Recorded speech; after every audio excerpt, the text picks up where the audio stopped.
Okay, so I've got a hyper-specific problem that I was just able to solve, and I want to share the results because there's probably somebody out there having the exact same issue. In VR, when you have fast-moving bodies, like swords, for example, connected by a joint, let's see these ones right here, this sword and this sword, you can get what's called tunneling. And that's because Unity uses physics. There you see they just teleport through each other. Unity uses the physics, the NVIDIA physics engine, and it's an approximation. It's not deterministic. It's very loose with how it does its calculations. It just approximates positions and collisions and stuff like that. I spent days going through changing every single setting in the physics tab. I changed solver iterations for just these swords when I'm holding them, like all the way to the max 256 iterations, and they still happily warp right through each other. Even got to the point, and this actually did work. It wasn't viable.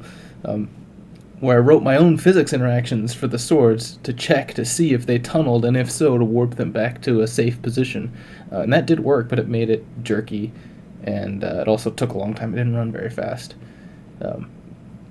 But I finally found the actual solution that you're supposed to do, and that is these swords right here. They look identical, but on the inside, they're not.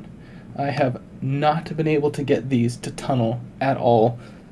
I've been sitting here for like 10 minutes doing this. I cannot get them to tunnel, which is perfect. It's exactly what I was looking for. There's very little overhead on these. These are almost the same performance as the other ones, slightly worse, but almost the same. And the solution is very, very simple, and that is simply put... Oh, let me go back to the editor and I'll show you.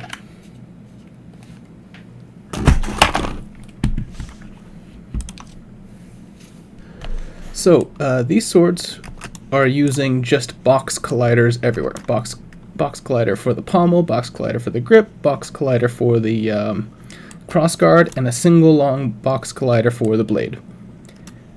These ones are using box colliders for the grip and pommel and guard, but the blade is a mesh collider, a custom mesh collider. Now you'll notice that it doesn't actually follow the blade, it's just a rectangle. I think I've still got it open in Blender. Yeah, here it is. This is the collider for the blade. You see, it's just a box that fits on top of the sword, and then you just export that box into, where is it? Into Unity, and you add it as a component.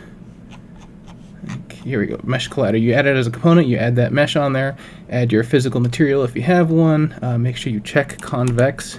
Definitely want to check convex. It'll be way more performant if you do that. And that's basically all there is to it. The reason for this is that the math behind box colliders is very iffy. If you have a very long box like this, because the physics engine is an approximation, it'll just warp through, even though, like you can see, the rigid bodies on these are continuous speculative. They should detect collisions, but they don't. They happily warp right through each other, and that's because the engine has a lot of shortcuts for these built-in primitives like a cube. So when you have a very long shape like this, you have to use a custom collider. Even if it is basically just a cube, a custom collider will use different math in the physics engine, and it will treat it more seriously. It will take fewer shortcuts, and you'll get the proper collisions. I just want to quickly go over this. This is my extra tunneling check that I threw on there. You don't have to sit around, like, this is the end of the video, but basically everything you picked up, I put a boolean on there whether or not that item needed extra tunnel checks, and then if both the things you were holding needed tunnel checks, basically what happened is it would create a quad from the bottom of the sword to the top of the sword, and then that would use that as two vertices from the last frame, and then the position of the bottom of the sword and the top of the sword from this frame. So it'd basically create a virtual quad, not an actual mesh in the game, but just like a conceptual quad of that. And it would do that for each sword, and then it would do all this math to see if those quads overlap using something called the SAT, which is, I got it, here we go, separating axis theorem. So basically it would look at it from different angles and see if it could fit a plane between the object without intersecting with either one. And this worked, actually. It was able to detect collisions, and then I could reset the positions back to what they used to be. The problem is this runs really fucking slow. Even though it's all just like dot products and stuff, there's so many of them that it can actually slow. I mean, I didn't lose frames, but I did do a debug stopwatch on this, and it was running at like 0.008 milliseconds every frame, just this chunk here, which is just not an acceptable amount of performance to lose.